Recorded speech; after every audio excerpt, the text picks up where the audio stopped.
Welcome, everybody, to Compassion Can, their can-do policies from Marianne. Yay! Welcome to our show today.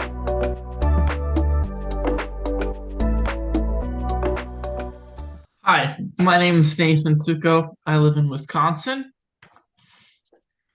Sure, I'm Barbara, and I live out in Pygmy near Gregory and Mother Bear Sanctuary in the middle of thousands of acres of land.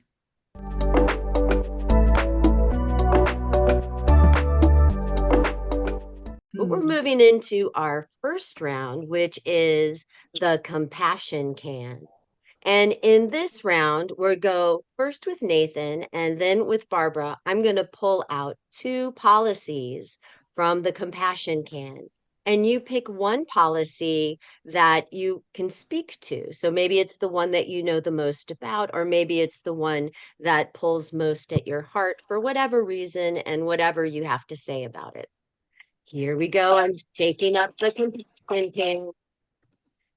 Very ringy. I was really surprised at how many policies she has on her policy page. It's crazy. The first policy is health. And the second policy is immigration justice. Nathan, which one would you like to speak to?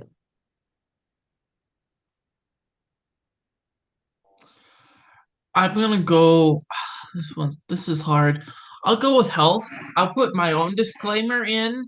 I follow Marianne much more on a personal level and a looseness of what her policies curtail because I haven't read any actually gone to her website and read any of the actual policies. Yeah, I know the general, I know all the talking from the supporters, but I absorb better from her talking about it from, the discussion and the expansion and the back and forth on them. So I'll add that health because I'm on disability.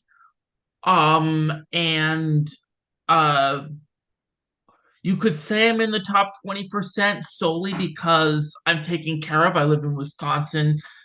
Everything's lower cost, so what I get from the government takes care of my needs, so it allows me to it makes me feel more compassion and have a bigger depth at what other people are feeling and going through uh in regards to the universal health care and all the statistics that Marianne sends.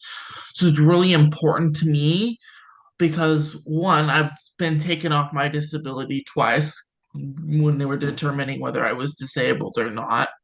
And two, I just see the despair easier than others because I have more time to dwell on it because I have more time on my hands. So it's very important to me, that aspect. It's a very important aspect, and your perspective is very important too.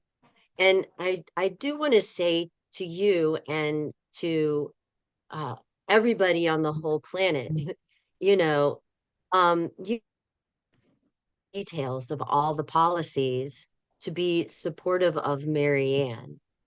Her underlying ethos, of humanitarian um, actions and policies um, could be enough to sway people. Like just that could be enough. And so, yeah, you don't need a disclaimer because you actually know a lot, Nathan, about that healthcare policies and what's needed. So thank you very much for sharing. We have 85 million Americans who are underinsured or uninsured. We have a lot of people in this country whose insurance will pay for them to go to the doctor, but it will not pay for them to take the test that the doctor prescribes or to have the operation that the doctor prescribes. A doctor in Detroit told me, there were two doctors who said things to me that really stayed with me. One was a woman who said, when I used to diagnose a patient and say the treatment that I was prescribing, the most common question I used to get was, what are the side effects? Today, the most common question is, how much would it cost? Yeah. This kind of thing is so prevalent that a cardiologist in Texas said to me, I don't even know why I'm bothering to practice medicine anymore. People come into my office. I know what's wrong. I know what to do, but the insurance won't cover it. We have now 1 in 4 Americans living with medical debt. My whole health plan does not just have to do with how we treat sickness, which needs to be a universal healthcare system like every other advanced democracy has. In my plan, let's say you go to the doctor. I love this one. Let's say you go to the doctor. Now, that doctor has gone to a Western, might be a very fine doctor, but really trained and, mainly pharmaceutical treatment. So according to my plan, you go to the doctor tells you, this is the medicine that I prescribe, and it's pharmaceutical. Well, it is mandated by law that the doctor also has to open their computer. And for that particular sickness or condition, if there is a provenly effective non-pharmaceutical remedy, you have to be told about it. And then you Wow. get to decide.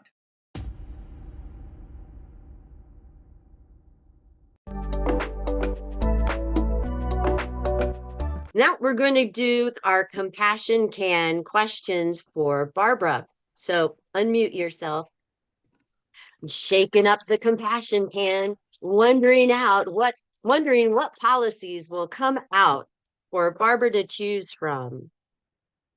And I've been taking away the ones that come out. The first one is healing root causes. And your second choice is education. Which one will you choose to speak about? I'd love healing root causes. Yeah. Awesome. I love the metaphor that Marianne uses about the Department of Peace versus the Department of War. And she talks about how the Department of War is like surgery and how you wouldn't want to immediately go to surgery in your body. Surgery is important, but there is steps that you can take through diet, through sometimes prescriptions, sometimes through other avenues of health, and that we're jumping to surgery right away. And so she's looking at it from a holistic perspective that we need to really cultivate the soil as much as the vegetable. And the soil being our connections in our health, connections in our education, to have a system that really is on humanity's side versus corporate greed.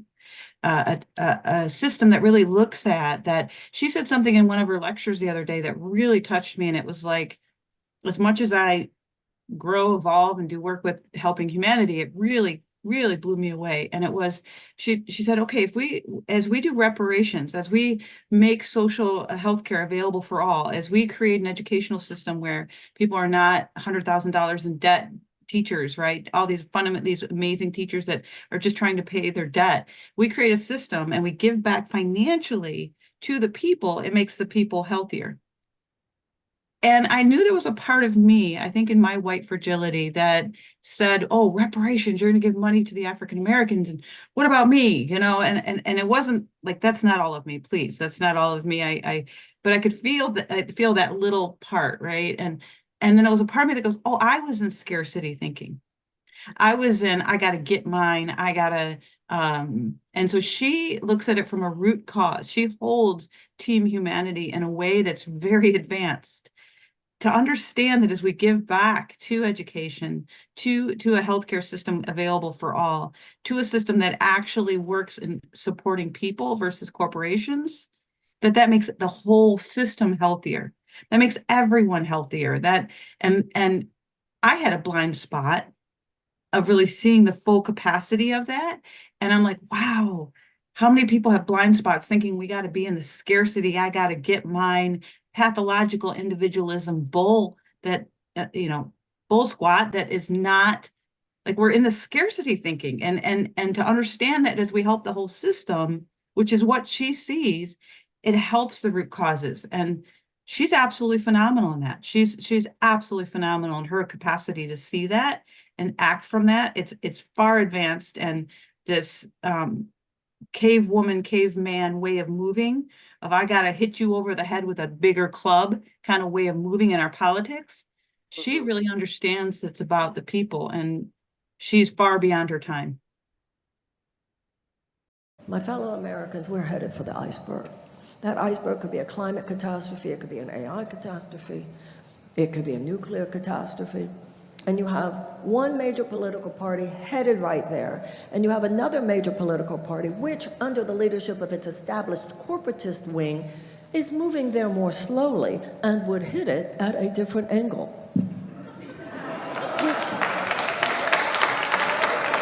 One represents a nosedive and the other represents a managed decline. We've got to turn this ship around. And that's what fundamental economic reform would do. This country is wounded, and we need to initiate a season of repair. And that's what Minister Marvin was talking about. You simply know where you need to go. We need to imagine a world at peace and reverse engineer from there. We need to imagine a country with democracy restored, a world in which the earth itself is restored, a country in which people's lives are restored. And that is why we should have an economic bill of rights with all the things I mentioned, such as universal health care and a guaranteed living wage and tuition-free college and tech school. That is why we should have a Department of Peace. Right now, we spend billions and billions and billions on ways to effectuate war and a tiny fraction of that on ways to wage peace. We need a Department of Children and Youth because America's children are neglected collectively. The average American is not allowing themselves to face. I have had principals in elementary schools telling me they have students on suicide watch. Public schools throughout this country that have trauma rooms. We have children who are traumatized by preschool. We have a situation where everybody's talking about trauma-informed education. Great, I'm all for it. But we also have to ask ourselves, why is childhood a trauma for so many millions of American children? We have to treat not just the symptoms, we have to treat the root causes. Ooga. Well, that's all our time for playing our game today. I hope you all had a great time coming to play this compassion can game. Together we're Yay! stronger. Woo!